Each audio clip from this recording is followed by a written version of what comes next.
The courtroom went silent as Rachel slid the hidden flash drive across the table. Detective Mitchell's jaw tightened. He wasn't supposed to see that evidence again. Outside, sirens wailed. But inside, the air was thick with betrayal. Claire's phone buzzed under the bench, one message flashing, "Don't trust her." Rachel's hand trembled, unsure which her it meant. By the time the judge spoke, the truth was already bleeding through the walls. What happened next shocked everyone and set off a chain of events no one saw coming. Stay with me. This is a story you need to hear. Before we start the story, comment below and let us know where in the world you're watching from today. And if you find this story impactful, don't forget to subscribe for more. The rain had been coming down all afternoon in slow, steady sheets, the kind that makes the city smell like whetstone and fried food. Streetlights glowed through the haze, turning puddles into small, trembling moons. Inside the small market on the corner, the fluorescent lights buzzed in a tired rhythm. It was one of those stores where the shelves were patched together by habit and necessity, where the floor had a permanent gray from 1,000 hurried shoes, and where the bell over the door sounded like someone pulling a thin wire. Rachel Morgan moved through the aisles with the careful ease of someone used to being watched and not always seen. Her coat was worn at the cuffs, a dark navy that had once been sharp. Tonight, it wrapped her tighter against the damp than it did against pride. She pushed the cart with one hand and kept her other hand in the inner pocket where the badge slept under a folded napkin and a receipt. Off-duty, the badge was a secret she did not like to wear in public. It made her stand out in ways that cost more than a stranger's eyes. She paused by the produce. The green of the peppers looked too bright under the fluorescent hum, a color that almost felt dishonest. She picked up two, squeezed them, then set one down and chose an apple instead. Her fingers left a small, temporary print on the skin. The cart held a small, sensible pile: milk, bread, the cheap coffee she preferred because it lasted longer, a small box of cereal with a cartoon bear that she knew her niece liked. Little things that added up to a careful kind of love. At the register, the clerk was a man with a face folded by too many early shifts. He said hello like a rehearsal. Rachel's phone vibrated in the pocket nearest her heart. She let it ring into silence. The messages stared at her when she checked later, a one-line text from her sister, "Call me when you can," and a string of emojis from the niece she hadn't seen in 3 weeks. There was a complexity in those tiny icons that made her chest ache, joy and reproach made small together. She thought of the rent notice on her kitchen table at home, the way the landlord had avoided meeting her eyes last month. She was a captain on paper, yes, but titles did not stretch to cover every hole in life. Overtime had been thin, so I had to sleep. The store itself hummed with ordinary things: the scanner's beep, someone coughing in aisle 3, the faint drone of a radio behind the counter. The fluorescent lights made the colors too honest and the faces too raw. Rachel liked watching people in this artificial clarity, to watch the way a small gesture could betray a worry. A man in a threadbare jacket kept glancing at the cigarettes behind the counter. A boy with a backpack too small for his shoulders shoved a comic under his arm like a secret. There was a soft, impartial voice in the back of the scene, unattached, almost clinical, observing the motions that made up a life. The city arranged itself into routines here. She bought groceries, he folded newspapers, the rain recited its gray verse. It was a simple economy of small trades, but under the small trades, friction lived.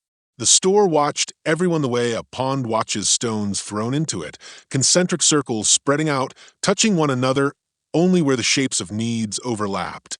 Rachel stepped into the narrow line for the register and felt a brief, sharp fatigue. The weight of the day settled into her shoulders the way water does into cloth. Slowly, inevitably, she thought about what she would say to her sister if she called, about how to explain that tonight she could not bring more money home. She rehearsed a version of honesty that would not break the person on the other end of the line. She could be blunt and careful at once. That was her life now, sharp edges softened by practice.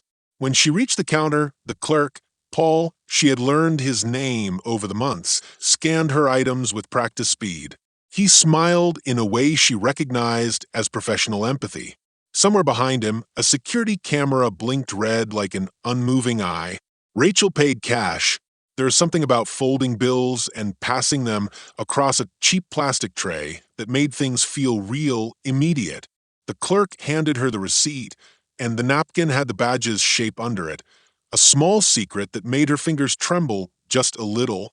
Outside, the rain had grown colder. The city smelled like iron and wet tar. Rachel pulled the hood of her coat up and stepped back into the blur of the street. She walked with a slow, certain pace, the kind that comes from years of moving with purpose. Cars passed in a ribbon of wet lights. A delivery truck groaned by, sending a gust that tugged at the hems of her coat. Across the road, a neon sign flickered, spelling a name that once meant something else until it didn't. The world was noisy with small failures and small mercies. A police cruiser rolled past, its tires hissing. Rachel watched the car in the periphery, a knot of old memories tightening in her chest. She had worn the uniform with pride in a life she built from small, stubborn choices. Afternoons spent at the station, nights cataloging paperwork, a promotion that had felt like justice. She had wanted to be the person who kept others safe, and some nights she succeeded. Other nights, the city was a ledger of losses she could not balance. Tonight, though, she was just a woman walking home with groceries. The badge in her pocket felt heavy in a way that had nothing to do with metal. It was a thing that tethered her to rules and responsibilities, even when she tried to be ordinary. She thought of the captain's office, maps tacked to the wall, coffee cooling on a desk, a nameplate that read R. Morgan, and imagined for a moment what it would be like to leave it all behind and disappear into the gray of the rain. The thought lasted only as long as a shadow passing over the pavement. The impartial observer noted, without judgment, the way other people looked at Rachel. A couple huddled under an umbrella did not look at her. A man smoking by the bus stop glanced quickly and kept his eyes away. The city had lines invisible and real. People measured distance instinctively. Some lines were kindness, others were the kind that could snap. When the light turned, a group of young men moved into the crosswalk in a cluster of laughter and bravado. Rachel's step slowed as if sensing the slight change in air, the way a swimmer pauses before a wave. She had learned to read a place by the way people rearranged themselves in it, by the small increments of space they left between one another. There was a hesitation in the laughter that smelled like trouble, too loud to be comfortable, too tight to be free. She passed them without altering her stride. One of them called out something that scraped at the edge of her nerves. Rachel forced a smile she didn't feel and kept moving. She had become an expert at folding away reactions for the sake of forward motion. It was a form of armor, but armor has seams, and rain finds the seams. A siren laced the rain, far off and distant. The city's noises knitted together, traffic, water, a radio somewhere playing a song about better days. Rachel's mind drifted to the file on her desk at the station, an open investigation that walked like a shadow through her days. It had started small, a complaint filed in a handwriting that trembled, and it had grown into a headache of interviews and leads. She had promised herself she would see it through. Promises kept in the dark cost more than promises kept in daylight. Up ahead, the glass doors of the little market reflected her with the rain, and the city behind her a layered picture.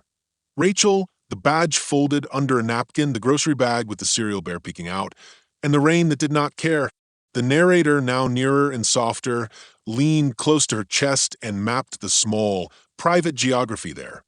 Worry like a stone in a shoe, pride like a frayed ribbon, the stubborn belief that right, even when quiet, mattered. She pulled her keys from her pocket and unlocked the door of her apartment building. The hallway smelled like old paint and lavender detergent. The light in the stairwell was dim, the bulb humming in a manner similar to the store's fluorescent lights. She climbed slowly, one step at a time, counting the beats as if they were measures of a song she did not remember the words to anymore. At the top, she paused and listened. The building hummed with the life of distant televisions and sleeping neighbors. For a moment, the world was small enough to hold in both hands. She set the bags on her kitchen table and unpacked with an economy of gestures. The cereal bear would be a victory for a small face she loved. The milk would make coffee tomorrow morning taste less thin. She smoothed the napkin over the badge, then slid both into the drawer where she kept the items she did not want to lose. Rain tapped in erratic rhythm on the window. The city exhaled. The warmth of her tiny apartment tried to close over her like an offered blanket. Outside, the street continued in its bureaucratic motion. Inside, Rachel sat at her kitchen table and let herself feel, briefly and without permission, the tiredness that had been accumulating like dust in the corners. There was comfort in this small surrender, and there was danger too. Surrender sometimes meant missing the signpost before a cliff. But tonight, for a space as thin as breath, she let the fatigue be simple.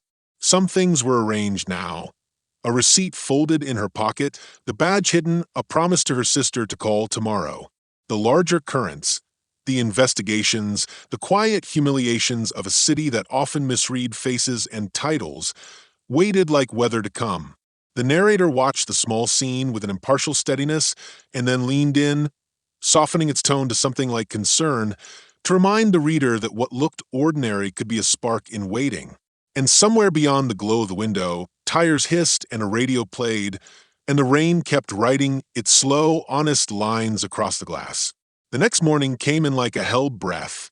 Pale light pushed through the blinds, cutting the kitchen into bars. Rachel slept in the chair at the table, head tipped back, the cereal box open like an unread letter. She woke with a coffee breath and a mind that kept counting small things. Rent due, the interview she had scheduled for evidence at noon, the file on her desk that had teeth she had not yet shown. The city outside her window already moved with its habitual small violence, buses sighing, a dog barking once, and then quiet. She stepped outside again that day to pick up a few more things, cleaning spray, a new pair of gloves, a pack of batteries. The badge stayed in the drawer, wrapped in that napkin like a secret she was not ready to carry into light. She wanted to be invisible. Sometimes invisibility was safety, and sometimes it was the opposite. The small market on the corner had the same tired hum as yesterday.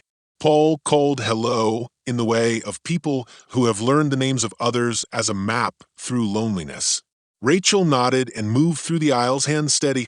She felt watched and not seen the way she often did, by strangers who could not fit her into the comfortable boxes they used to sort the world. It had become a muscle to not let that watching unmake her. At the register, she set down a small bottle of disinfectant and a cheap pack of batteries. The cashier's scanner coughed and beeped. Outside, the weather was honest and flat. The city did not dress itself for drama. Then, like a thread pulled too tight, something changed. A woman burst through the door and into the store, dragging rain behind her. Her face was wet with more than weather. Her eyes looked like someone who had been slammed by a day that would not stop. She clutched a bag of bread and a small jar of jam. The breath that came out of her was sharp with panic. She moved as if she had been braced to be seen and had not expected sympathy. A little way behind her, two uniformed officers filled the doorway, their jackets still damp. The badge on the chest of one glinted weakly under the store lights. Their boots made small, loud claims on the linoleum. Even before they spoke, the store rearranged itself, people leaning away, voices softening. The camera blinked its red eye. Paul's practiced smile froze. Officers, he said, voice of the same register used for price checks and small apologies. The woman at the counter had been stopped by them outside. Her name was Lila Parker. If Paul's hurried whisper was to be trusted, she was young and small-boned and already trembling. She had been seen leaving the small supermarket across the street with a handful of items that, according to the officer's quick, clipped account, were unpaid. Lila opened her mouth as if to explain, but the words came out thin. Rachel watched, watchful like a heart that had learned caution. The impartial voice hovered above, noting arrangements. A woman with two officers, a cashier uncertain, customers with hands on their phones, the world holding its breath for confirmation. The empathetic voice moved lower, close to Rachel's chest, feeling, without blur, the old ache that flared when authority met vulnerability. There were memories here that would not go away. Complaints filed, promises made, a belief that law could be justice. Rachel had chosen this life to protect moments like Lila's. Officer James Porter, the taller of the two, spoke in economical sentences. He was polite in a way that cut like folded paper. He read from a script that did not consider nuance. "Ma'am, we're going to ask you to step outside while we sort this out," he said to Lila. The officer's tone suggested a prefabricated legal gentleness, the kind built to be convincing. Lila's hands shook as she displayed a receipt. It was damp with the rain. "I paid," she said, voice breaking on the single syllable. Her words splintered like thin glass. Officer Porter's eyes dropped to the receipt and then slid away, not quite meeting hers. He checked her bag as if it were a public ledger of private things. The other officer, Daniel Hale, moved with a practiced impatience, fingers hovering near a radio like a man who expected trouble and had trained his hands to find it. Paul, the cashier, swallowed. He started, then shut his mouth. He might have been the one to call it in. Perhaps the store had protocol. The store's camera kept its cool red blink, witness without voice. Rachel stepped forward then, not because she wanted to, but because the movement was a reflex carved out of years of watching harm happen in slow motion and knowing that silence would make the harm louder. "Hey," she said, voice low so the store itself would not burst into noise.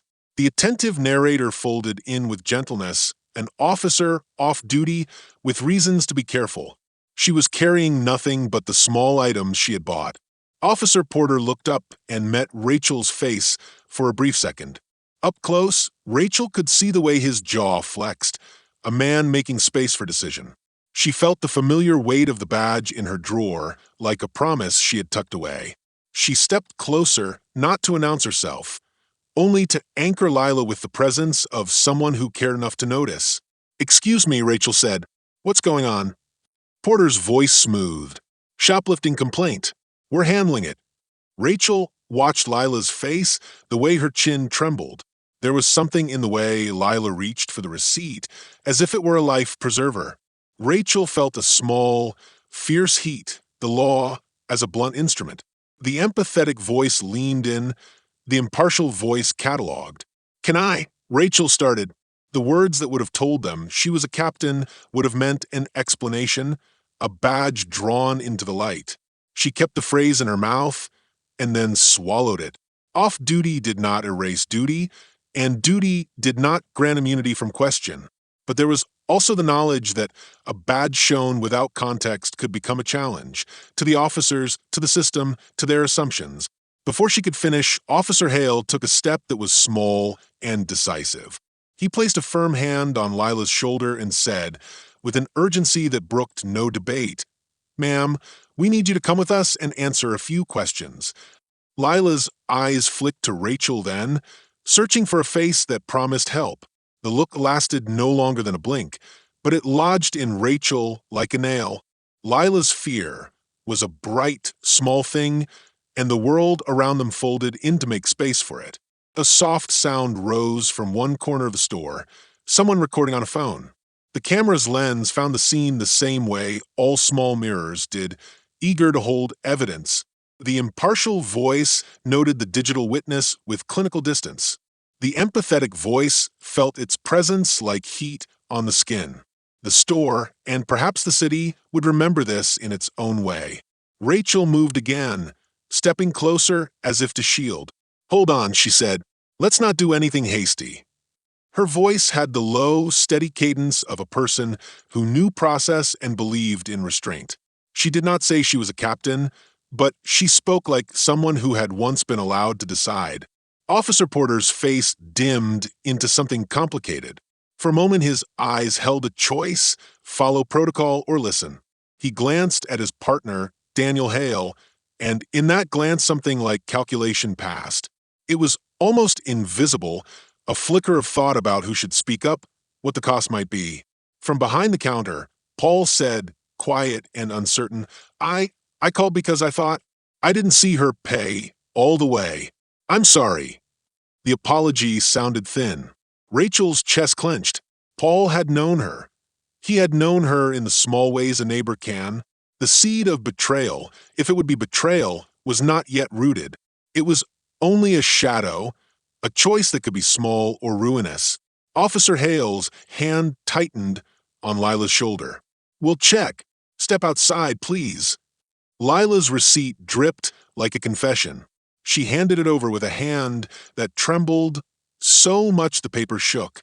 Rachel watched the exchange with the close attention of someone cataloging signs. The receipt matched the items. The scanner's beep had already testified. Yet the officers moved with a certainty that made things final before they were proven. The impartial voice noted facts. The empathetic voice read faces.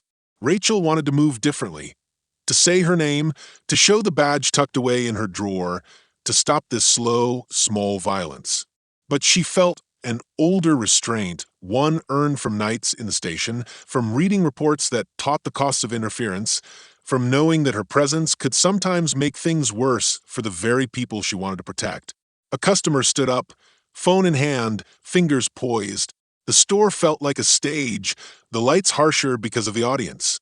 Rachel's stomach turned. She tasted copper on the back of her tongue. Outside the store, the rain had softened to a whisper. Inside, the officers prepared to lead Lila out. Her shoulders hunched as if pulled by an invisible rope. The possibility of betrayal hung like a thread, waiting to be tugged. Would someone speak up, or would the city's quiet rules tighten like a noose? Rachel watched the small scene and felt deep and steady, the first true cut of the story to come. A person assumed guilty, a system that preferred speed to truth, hands ready to seal a fate. She felt the file on her desk like a bruise she had not yet touched. The narrator, now intimate and urgent, leaned close to promise that this moment, small, sharp, cruel, was only the beginning. The shop smelled faintly of bleach and old coffee. Outside, the rain had slowed to a steady hush. Inside, the small scene kept moving like a pocket of wind that had not yet become a storm. As the officers led Lila out and the store settled, a new round of quiet began. One made of glances, mouths pressed shut, and the slow return of ordinary tasks. That quiet, however, hid a dozen little currents that would push and pull the story forward.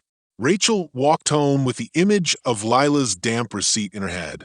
The look Lila had given her, a mixture of pleading and a quick, shy hope, stayed like a small knot under Rachel's ribs. In the days since she had become a captain, she had learned to hold weight without showing how much it hurt. But some weights did not fit under the cloak of duty. Some pushed at the soft place behind the sternum until it ached. At the station, the fluorescent light made everything too white. Rachel's office smelled like cold coffee and paper ink. Her desk held the open file she had been working on, a complaint alleging excessive force in a recent arrest. The complainant was hesitant and frightened. Her notes said the same names the city used in shorthand, Porter and Hale. Rachel had been given the case because she had earned a reputation for careful follow-through. She did not like that the case had landed on her desk. It was messy, and messy cases had a way of making enemies. Her phone buzzed. Claire. Rachel let it go to voicemail and instead dialed back when she had a breath. Claire's voice was tight at first, then soft when Rachel answered. "You okay?" Claire asked. Her concern was practical. Rent, Maya's school clothes, which holiday to budget for. Claire kept the family's small affairs balanced with a steady hand. She loved Rachel, and she also expected her to be sensible.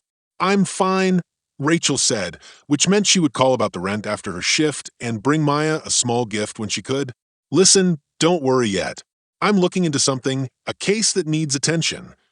You promise me you won't take risks?" Claire asked. The sister's caution was both love and a memory. Years ago, when Rachel had stayed late on a case and come home to an empty apartment, Claire worried the world would swallow her sister whole. "I promise," Rachel said. The word felt thin. She wanted to tell Claire, that sometimes the only way to stop something bad was to get into the middle of it, to be the stone thrown into a pond. But she did not want to worry about her sister's currency. So she kept things small: groceries, phone calls, promises that sounded like shelter. Back at the station, the officers who had been in the store wrote reports. Officer James Porter's report was brief and clean. Daniel Hale's was more chest-beating, full of the kinds of adjectives that made people sound like warriors. Porter, who had the quiet polish of someone angling for promotion, kept his tone curated. He smiled at the sergeant's jokes in ways that suggested careful calculation. To some, Porter's calm meant control. To others, it meant he hid something sharp beneath the surface. Hale's hands were rough, the knuckles a little scarred from years on the job. He liked being loud where Porter liked being precise. He had a loyalty that sometimes looked like protectiveness and sometimes like stubbornness. He and Porter had worked a few years together, and their partnership was a kind of uneasy choreography. They fit well enough when they needed to, and they misstepped when forces pushed them in different directions. Paul, the cashier, came into the station later that afternoon. His face had the hollowed look of someone who had been sleepless for too long. He explained that he had called when he thought he saw Lila slipping items without paying. The way he said it made Rachel's spine tighten. There was too much apology in his voice for something small, and that meant the reason beneath it was not small at all. "You sure?" Rachel asked gently. She did not want to force him into a corner. "You remember the scan? The receipt?" Paul nodded. I thought so. But there's other stuff, Captain. I'm in a bad place." "I'm not," he swallowed. There was a tremor that said bills and threats, and a neighbor who had lent him money with a smile that meant danger. "I didn't want trouble. I called because I thought it was right, but I'm scared I messed it up." Rachel studied him. People lied for many reasons: fear, shame, protection. Paul's hands twisted a paper cup. He had been kind to Rachel in small ways: free coffee when she ran late, friendly jokes. He was not the kind of man to call the police unless he had a reason, even if that reason was fear for himself. Later, Rachel found a corner to stare at the city through.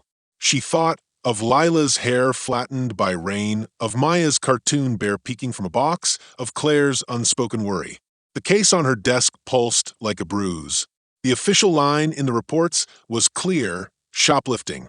The human line, the one that threaded through receipts and looks and small newspapers clutched on cold benches, was not so tidy. That evening, Rachel visited Lila at the holding station. Lila's hands were wrapped in a borrowed blanket. She spoke with a voice that had been smoothed by fear. "I didn't take anything," she said. Her English was careful, as if she had learned words to navigate a world that did not always welcome her. "Tell me what happened," Rachel said. She sat across from Lila and kept her tone soft and steady. The record of her career drilled into her the need to gather facts before judgment. Yet the human part of her, the part that wanted justice more than anything, leaned in and listened. Lila told a short story: a long day cleaning apartments, a quick stop at the market, a moment of confusion, and then the hard clamp of uniforms. "They thought I stole," she said. "I grabbed jam for my daughter. I paid, Captain. I paid." Rachel's name hung in the air between them like a promise and a thing that could be used. "Do you know anyone who might have said something about you?" Rachel asked. Lila looked down. "People say things." Her voice cracked. "Some folks, they don't like me. Some folks think my boy is trouble. I don't know." Rachel thought of the world that measured value in steady jobs, in tidy uniforms, in pay stubs. She thought of Claire and Maya and the small economies each family lived within. She felt the edges of a truth pressing in. Small choices, made by people trying to survive, often became the things that broke others. Back at the precinct, a file was pushed across Rachel's desk by an officer who avoided meeting her eye. It was an internal note, a quiet line about an investigation that might need discretion. The names were the same the city had been whispering. Rachel read the line once, twice, then set the paper down. She could sense that the threads were knotting together: Lila, Paul, Porter, Hale. The city's small market had become a stage where larger things rehearsed themselves. The narrator watched all this with two tones, one clinical, noting facts and reports, the other close and warm, feeling the human friction of it all. Relationships folded and refolded. Rachel and Claire's sisterly love tested by worry, Rachel and Paul's neighborly trust fragile under strain, Porter and Hale's partnership taut with ambition and loyalty, and Lila's invisible world pressing against visible authority. Each had motives, some simple, some hidden, and some had secrets they could not say aloud. By night, the station hummed with the low noise of bureaucracy. Rachel sat alone with the file, the city breathing outside. She traced with her mind the first outlines of a map, who had something to gain, who had something to lose. She knew then, with the steady certainty that comes from years of reading people, that this incident would not stay small. The tiny choices made in the market had already set the cogs turning. Betrayal sometimes arrived in the shape of a quiet decision, and Rachel felt the air change around her as if the city had taken a single breath before running. Rachel watched the footage with the small, steady breath of someone who had learned how to sit with bad things until they made sense. The room where she played the clip smelled of old coffee and toner. The monitor's glow made her face a pale map of lines. She had asked to see the market security tape because things did not add up, the timing, the receipts, Paul's nervousness. She had told herself it was procedure, nothing more than due diligence. The truth, when it came, did not arrive like thunder. It arrived like a slow, certain unspooling. At first the tape looked ordinary. The bell over the door chimed as customers came in and out. The camera's lens softened details at the edges, making everyone a silhouette of motion. Rachel traced the sequence with her finger on the desk as if she could press the frames into meaning. There was Lila, rain-dark hair, dripping, buying the jam. There was Paul scanning the item, his hand uncertain but on task. There was the beep and the rustle of a receipt. Then the repeat of rain and the quick cut to the doorway, where two officers entered. Rachel's throat tightened as she watched the scene in slow forward, frame by frame. The officers moved the way officers moved, purposeful, practiced, but then something in the footage made the air in the room drop. A frame caught Paul lingering near the register, his shoulders hunched, his hands fidgeting with something small and wrapped. A shadow of movement under his jacket. He stepped away from the counter for a second, then back as if to cover what he had done. That small, private thing meant nothing on its own, but then the camera panned to where Officer James Porter stood near the aisle, talking in a tone too close for a casual exchange. Porter's mouth moved in a way that suggested a bargain, not a greeting. He slid his hand into his pocket, and then, in one motion Rachel replayed, because she could not trust at first what she saw, reached toward Paul and touched him on the sleeve. Paul flinched, and then his hand went deeper into the jacket. For a single heartbeat, the world on the monitor narrowed to the two of them. Porter, composed and careful, and Paul, the cashier, visibly unsteady.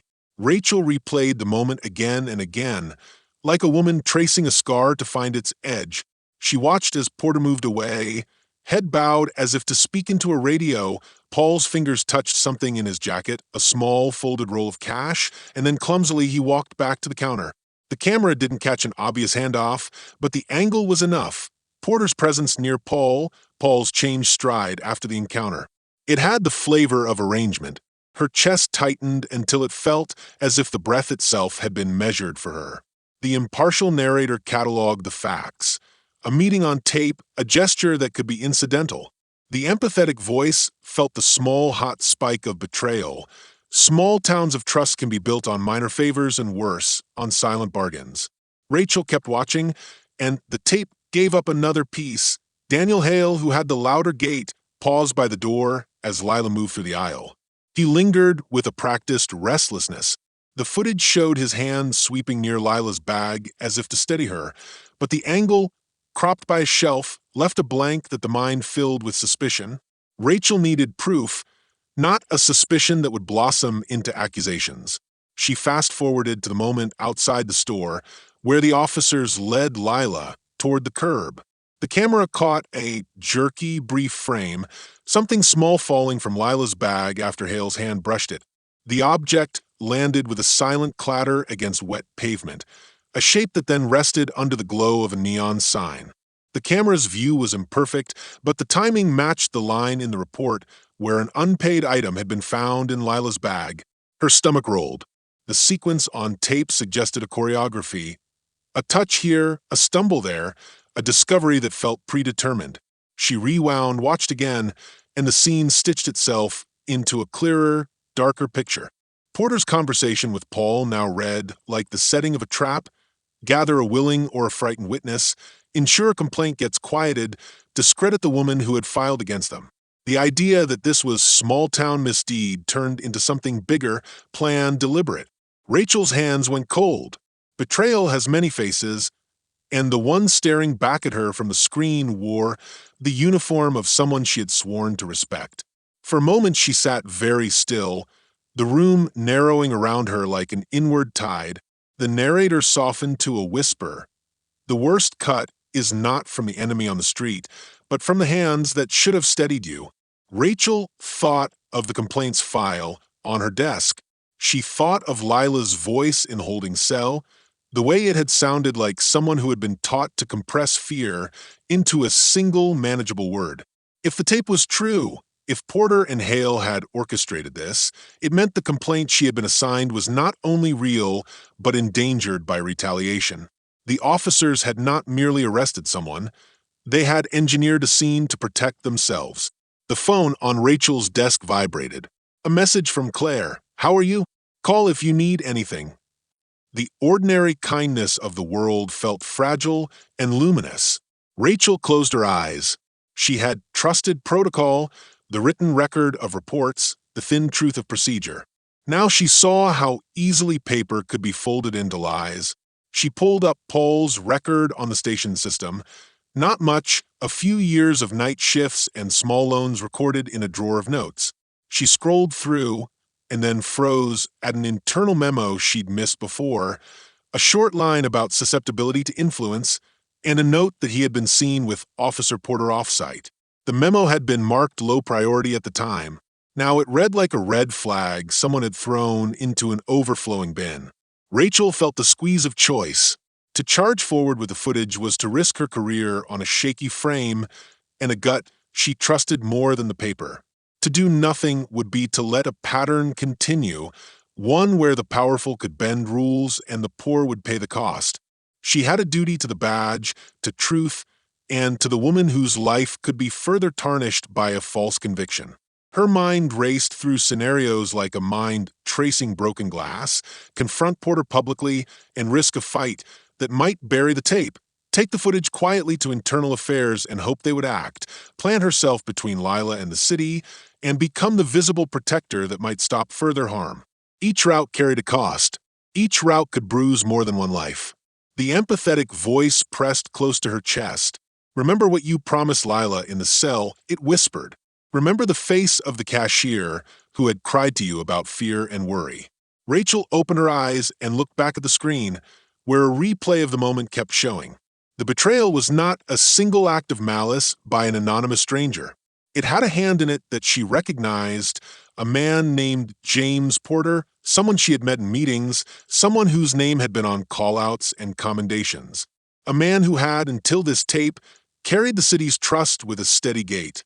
That revelation shifted the ground beneath her. The case on her desk, once a tidy file with neat edges, had become a live thing with teeth.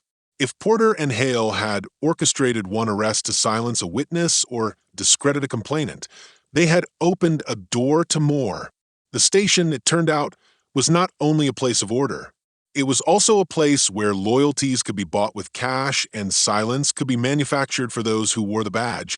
Rachel leaned forward until the light of the monitor burned in her eyes. The impartial observer listed facts. The empathetic voice said only steady and clear, "You will not let her stand alone." Betrayal had sharpened into a purpose.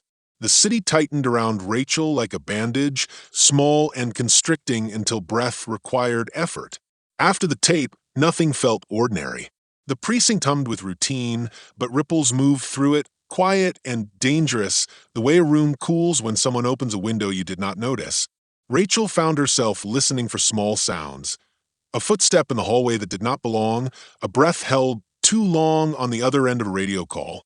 Her choices felt heavier, as if gravity had thickened around them. She began with small moves that felt like safety. A second copy of the footage saved to an encrypted drive, notes typed in a private file, a printed frame tucked into her pocket. She told no one. The impartial voice cataloged the logistics. The empathetic voice felt each secret like a hot coal she could not set down. To act openly would alarm Porter. To act quietly could leave Lila exposed in the meantime. Every path had teeth. At home, the apartment seemed smaller. Claire's text, "Are you eating?" glowed on her phone like an accusation and a benediction. Maya's laughter over a cartoon in the next room made Rachel's chest both ache and steady. Family was the certain thing she had left, the soft geography she could retreat to. But even that felt risky. If she pushed too hard at the station, would it touch Claire and Maya in ways she could not control? Her sister had a job that depended on stability. A public storm might break more than one life. Rachel's sergeant, an older man named Mitchell who had a face made of small compromises, called her into his office the next morning. The blinds made stripes across the carpet. He sat behind a desk piled with papers like a small fort. Mitchell's voice was measured. "You're sticking your neck out on this one, Morgan." He said it like a man who had watched many necks shortened by the same blade. "Be sure you have the evidence." Rachel rested her hands on the edge of the desk. "I do," she said. She did not show him the footage. She wanted to see the look in his eyes, the calculation of loyalty and fear, but he was practiced in unreadability. "There's more than one witness," she said. "There's a pattern worth looking at." Mitchell's eyes flicked to the file on his desk.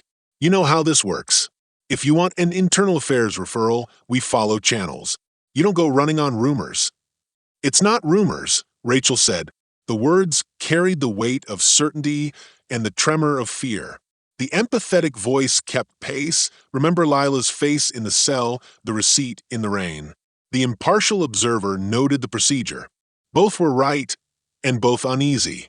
"Careful, Rachel," Mitchell said, finally. "You're a captain. Your badge carries weight. Don't let a gut cost more than it should." She left the office with a sharper sense of the walls around her. The station's stairwell smelled of oil and old sweat. Down the corridor, Porter met her with the casual nod of a colleague. He carried a mug that said "Best Cop" in hand-lettered script. When their eyes met, she felt the small, cold click of attention. He said nothing. He did not need to. The camera in her mind replayed his hand in Paul's jacket, the cash folded like a promise.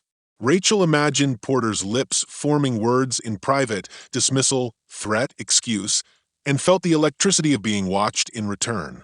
Her first choice was a practical one. Secure Lila's case file and place her in contact with an advocate who could take her statement outside of the station's immediate influence. Rachel worked quietly, calling a legal aid number she trusted and arranging for Lila to speak to someone with the authority to protect her testimony. Lila's voice on the phone softened the way a wound softens when cleaned. She spoke in short, careful phrases, naming her fear. The second choice was more dangerous: follow Paul. If Porter used him as a conduit, Paul might lead to others, or he might be a man too small to protect himself. Rachel sat in a white sedan 2 blocks from the market one late afternoon, watching the way Paul left his shift, hands tucked into his coat, like someone who had lost his grip on courage. Rain had started again. It blurred the streetlights into smeared candles. She watched him enter a building with a stairwell that could hide more than legs. For a moment, she considered confronting him then and there. Instead, she recorded his face on her phone at a distance, a private ledger.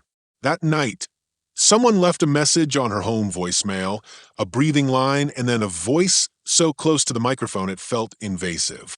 "Back off," it said. No name, no explanation. The tape ended with a soft click. Rachel replayed it once and then threw her phone onto the sofa. The sound of the breath remained like an echo. She thought about the cost to herself. The internal memo about Paul's susceptibility suggested the man had been known before. Had someone higher loomed in the background, making quiet arrangements? A different betrayal emerged. The department's unwillingness to see the edges of its own rot. Rachel's chest tightened. To proceed could fracture her career. To walk away might fracture her soul. That week she noticed small things at the precinct. Her email flagged, a schedule shifted without her approval, calls routed through channels she did not control. It could be a coincidence. It might be the architecture of bureaucracy. Or it could be a slow tightening of a net. She kept quiet, but the impartial voice mapped the possibilities like a chessboard, moves and counter-moves, pieces sacrificed for position. The empathetic voice asked what she would do if roles reversed. What would she want someone like her to have done for her? Rachel found an ally in an unexpected place, a community organizer named Marcus Reed who had been watching incidents in the neighborhood and had a ledger of his own. He brought her notes, eyewitness accounts from other stores, messages from people who did not want their names in police reports, a photo of Porter at a private party months ago where he had been seen with envelopes. Marcus's presence was a small comfort. He smelled of strong coffee and determination, and he moved through the city's underside with a dignity that was contagious. "You didn't have to do this alone," Marcus said, handing over a worn folder in a small cafe. The warmth in his voice felt like an offer and a weapon. "But you did. Now we work." Rachel wanted to believe him. She wanted trust to be easy.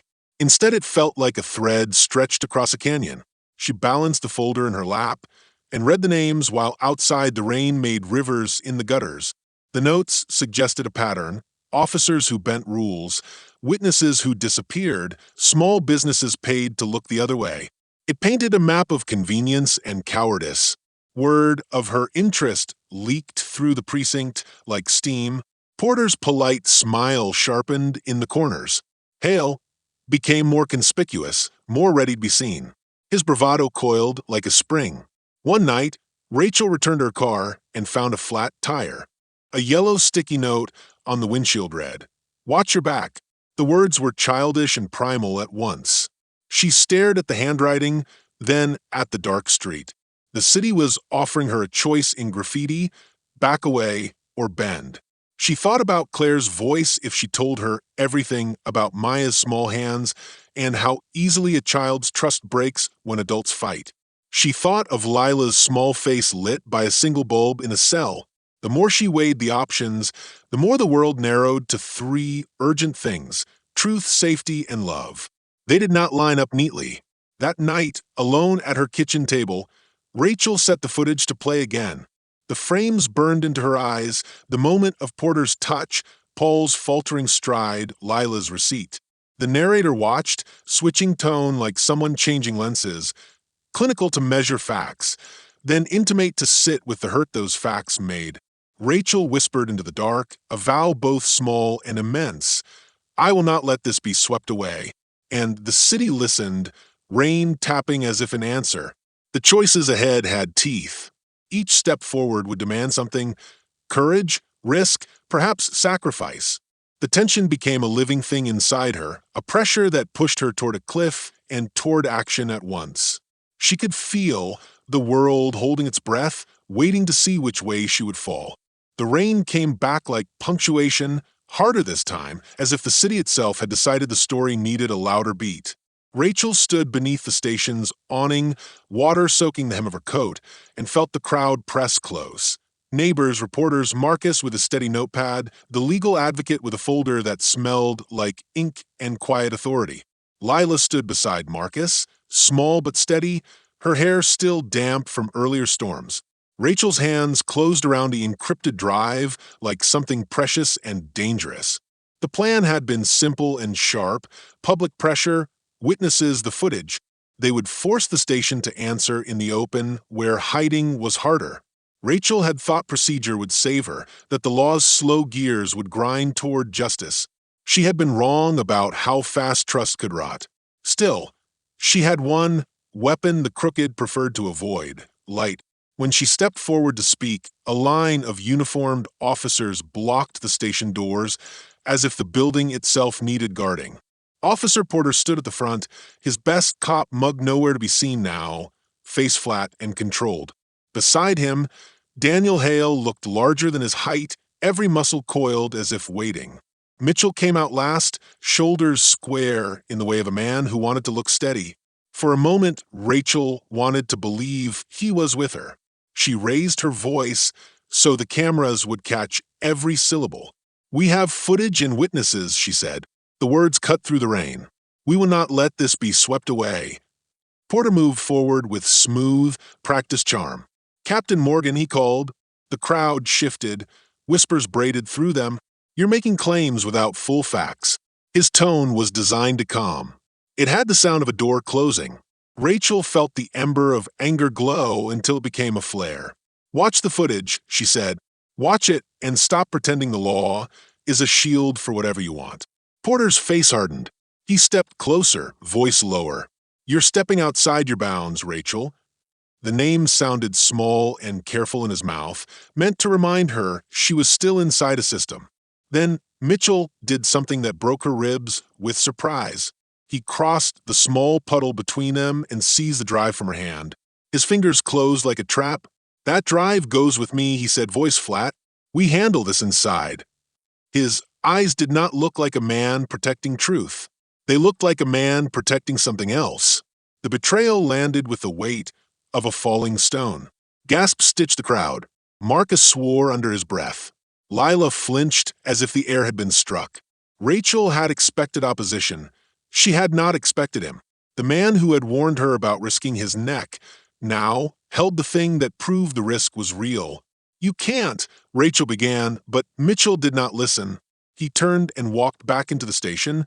The drive held out before him like contraband. Porter's jaw loosened into a smile that meant victory, and Hale's shoulders relaxed as if the net had closed. Rachel's heart, already raw from the fight, hammered with a new cadence. There was a law within the station that answered to different masters. She watched Mitchell's back until the door swung shut. For a breathless second, the world held only the noise of rain and her blood in her ears. Then a voice rose from the crowd, Paul's voice. It was thin and small at first, then steadier as the people around him drew in. He pushed forward through umbrellas and bodies, rain plastering his hair to his forehead. "Stop," he shouted. Cameras pivoted. The smear of rain on the lens made him look like some figure from an older, wilder movie. Paul's hands trembled as he reached Rachel. He looked at Mitchell, his face a map of shame and new resolve. "I'm the one who called," he said. The confession landed in the quiet like a dropped book. He swallowed. "They paid me. Porter paid me to make a call. He told me if I helped, he'd cover some debts. I'm sorry. I didn't want to hurt anyone." The crowd exhaled as if a pressure valve had opened. The cameras zoomed on Paul's wet face. Rachel felt something like relief and like regret mingling in her chest. Relief that a small truth had been admitted aloud. Regret for the cost that had forced a man to bend. Mitchell stepped forward, face a sudden mask of fury that didn't reach his eyes. "Is this what you were planning?" he barked at Rachel. "A public circus?" His tone tried to pin guilt on her for the exposure. Before Rachel could answer, a reporter thrust a microphone to Paul. "Who told you to do it?" she asked. Paul looked away from the cameras and at the station's locked doors. "Mitchell met me," he said slowly as if each syllable had been paid for. "He said the station would help if I made a call. He said it would be small. He took money from Porter and put it in an envelope and told me to act like I saw something. I didn't want to, but I'm in deep." He sank into himself like a man who had unfolded a map to a place he could not return from. The crowd murmured. Marcus put a hand on Lila's shoulder. Rachel felt the ground under her move, not from rain, but because the story had shifted again. Mitchell's betrayal was a new, devastating cut. The man who had told her to be careful had been the one buying silence, the same man whose warning had been a way to keep her from seeing the truth. Before anyone could fully process the accusation, the legal advocate stepped forward and read a small list of names, witnesses who had signed statements and demanded an independent review. The advocate's voice did the work of a gavel. A reporter shouted to the camera, "Our internal affairs stepping in," and the question pulsed into the air. Porter's face went white. Hale's hands clenched until the knuckles shone pale. The station doors opened and officers filed out, but not to shield their comrades, this time to hold them. Someone had called internal affairs earlier as a contingency. The advocate had been methodical.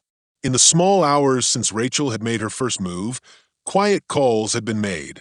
The net that had felt like a trap had become, in part, a snare for its own makers. Mitchell stood stunned as two internal affairs officers appeared, badges cutting small moons of light on their chests. One of them produced paperwork and read rights aloud. Porter's calm cracked into flashes of anger. Hale's bravado fell into a stubborn, thin silence. The crowd held its breath as the officers cuffed Porter and Hale. The sound of metal closing on wrists was absurdly loud over the rain. Paul broke down, tears joining the stream on his face. Lila wrapped her arms around him like a single brave thing. Rachel felt her knees go soft and steadied herself against the press of bodies. The footage, the statements, Paul's confession, together they made a rope that could bind corruption's hands. Mitchell was taken aside, questioned in a flurry of short sentences and sharp looks. He pleaded confusion, then said things about the procedure that rang hollow. When the internal affairs officer read him his rights for obstruction, his mouth made the shape of a person who had been outmaneuvered by his own careful smallness. By the time the rain slacked, the story had been rearranged. Porter and Hale were led to cars with sirens on, their faces lifted briefly to cameras, then swallowed by the station's doors. Mitchell's suspension would follow. Paperwork would crawl and bite at reputations. The legal advocate spoke quietly to Lila and handed her a number for an attorney who would see her case through. Marcus promised neighborhoods would watch. Rachel stood alone for a moment, the city's wet lights painting her face in strips. The adrenaline made her hands shake.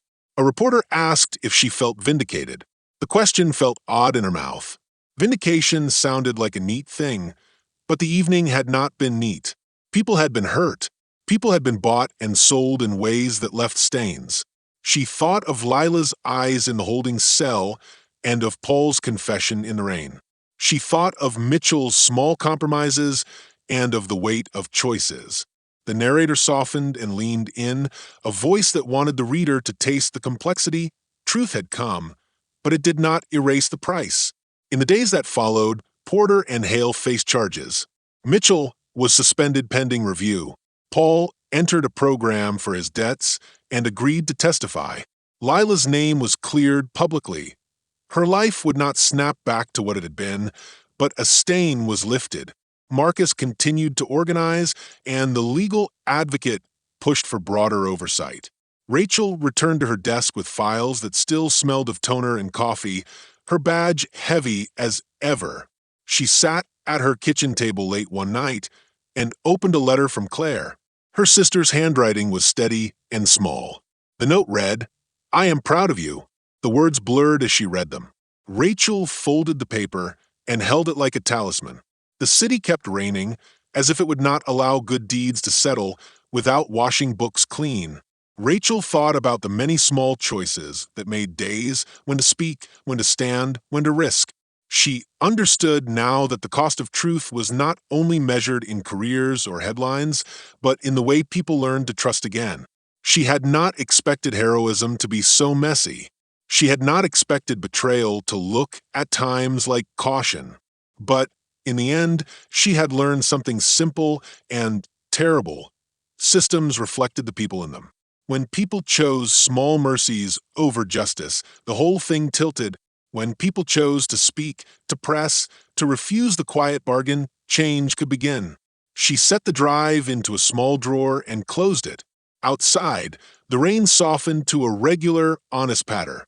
She thought of Lila and Paul and Marcus and Claire and Maya, a small constellation of faces that anchored her. The narrator stepped back, impartial now but tender, and left the last thought like a small coin in the reader's palm. Truth demands witnesses, and witnesses demand courage. The weeks after the arrests moved with a different weight. The noise of sirens faded into the quieter work of paperwork and hearings, but the city did not simply return to its old rhythm.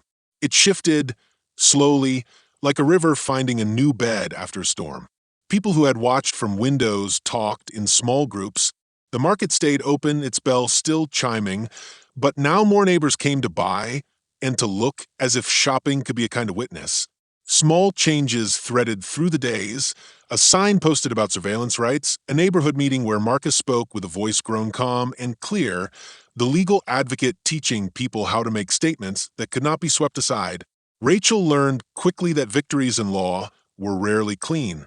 The charges against Porter and Hale went forward, but the trials would take months. Internal affairs moved through Mitchell's file like an examiner over old scars, and his suspension became a story everyone told with different endings. Paul entered a program that helped him with debts and with the shame that had bent him. He began to volunteer at the market, his hands learning steadier habits. Lila accepted the legal help offered and found a small place to work that paid reliably. It was not a happy ending in the way fairy tales promise. It was the slow, stubborn repair of lives that had been cracked. On an evening when the city lights winked cautiously against a sky that had stopped crying, Rachel sat at her kitchen table and made a list. It was a small, practical list: call the advocate, file a follow-up report, check on Paul's program enrollment, but behind each line was a ledger of moral decisions.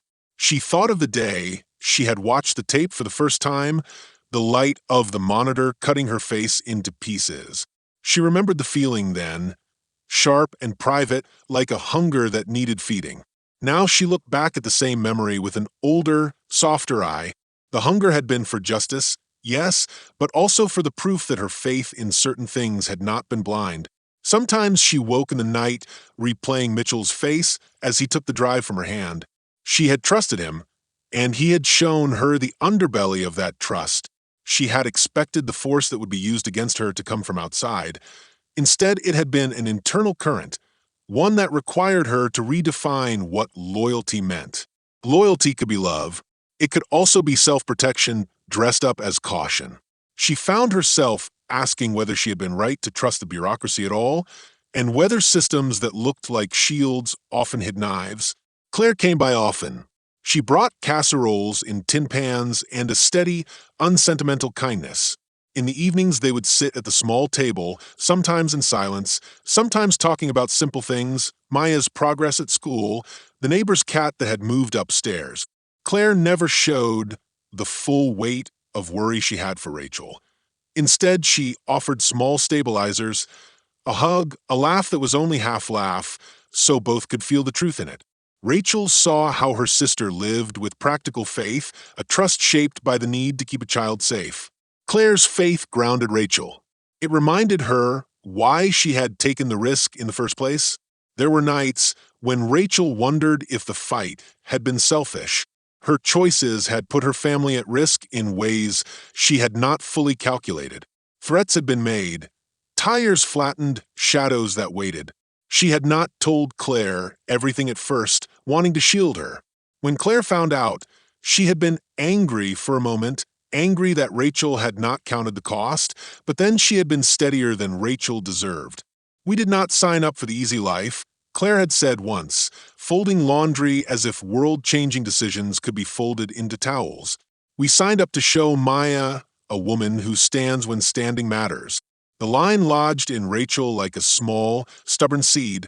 The public attention brought people who wanted to help and people who wanted to be seen helping.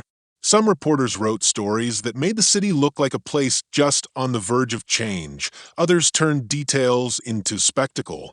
Rachel learned to work with what was useful and to let the rest fall away. She cultivated a small discipline: speak when necessary, not to fill the space with sound. It was not humility so much as economy, protecting what mattered. There were quieter consequences that gnawed at her. Promotion prospects dimmed in some corners, as power sometimes recoiled from a woman who had shown she could press. A few colleagues turned their backs, not in cruelty, but in fear. Rachel felt the isolation like the cold that fills a room when the heat goes out. Yet when she looked at Lila's face at a hearing, steady, small, honest, the isolation felt less like punishment and more like the price of honesty. The choice had been costly, but the cost had made space for others to speak. At night, she kept a small photograph on the table, a picture of Maya asleep with the cartoon bear peeking from the pillow. It was a simple thing, but it concentrated her reasons into one image.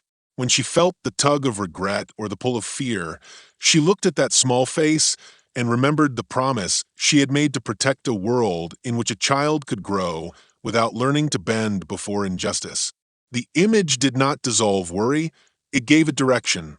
Months later, when Porter and Hale were convicted of misconduct and faced sentences, the city reacted not with triumph, but with a sober, careful hope. The legal system had done what it could within limits. Mitchell's hearing produced both censure and a public acknowledgement that institutions needed better oversight. The market posted a small plaque honoring those who had come forward. Marcus organized a training session for community members to learn how to record and report safely. These were small scaffolds for a larger repair, but they were repaired all the same. Rachel did not become a hero in the way news headlines like to draw them. She continued to work, to fill out forms, and to sit through long, slow meetings. Sometimes she still walked past the market and felt the ache of what had been and the relief of what had shifted. She had no illusions about the completeness of their victory. Corruption had not vanished. It had been bruised, exposed, and given a chance to heal poorly or well, depending on the next choices people made. One evening, as fall shifted toward winter, Rachel sat on the stoop of the apartment building with Claire beside her. Maya ran circles around them in a small red coat, laughing at a joke only she understood. The air held the edge of coming cold, and the city smelled faintly of wood smoke. Rachel let the quiet speak. "Do you ever regret it?" Claire asked, simple and direct. Rachel looked at her sister, then at the small spinning figure of Maya, then at the market across the street where Paul was sweeping the threshold. "Sometimes," she admitted, "but not in the way I thought. I regret the cost people had to pay. I don't regret that we chose to speak." The words were slow, true. She felt both the weight and the lightness of that truth. The moral of what had happened was not clean. It did not end in a tidy lesson. Truth, Rachel understood, required witnesses, and witnesses required care. Courage was not one big act, but a series of small refusals to accept the easy wrong. Systems would always be made by people, and people would always be imperfect. The work, then, was not only in exposing the bad, but in building structures that made exposure safer: support networks, legal safety, community oversight. She placed her hand over Maya's small mitten as if closing a circle. The future felt uncertain, but it also felt held in a web of small, steady hands. Claire's practical love, Marcus's organizing work, Paul's slow repair, Lila's reclaimed dignity. Rachel thought of the badge she wore when duty called, and the secret badge she had hidden away in a drawer. She realized the weight of both was the same: responsibility. In the end, the city had not become a better place overnight. It had, however, become a place where one more person could imagine speaking out. For Rachel, that was enough and not enough at once. The work would go on, the hearings, the reforms, the small, stubborn tasks of building trust. She sighed, a sound that held relief and readiness. The rain had stopped for now. The streetlights blinked. She rose, took Maya's hand, and walked back inside, carrying the knowledge that truth costs, courage asks, and sometimes the smallest steady acts are the ones that change everything. Share your thoughts in the comments below. If you enjoyed the story, don't forget to like it, share it with your friends, and subscribe to the channel for more meaningful stories. Thank you for watching, and see you in the next video.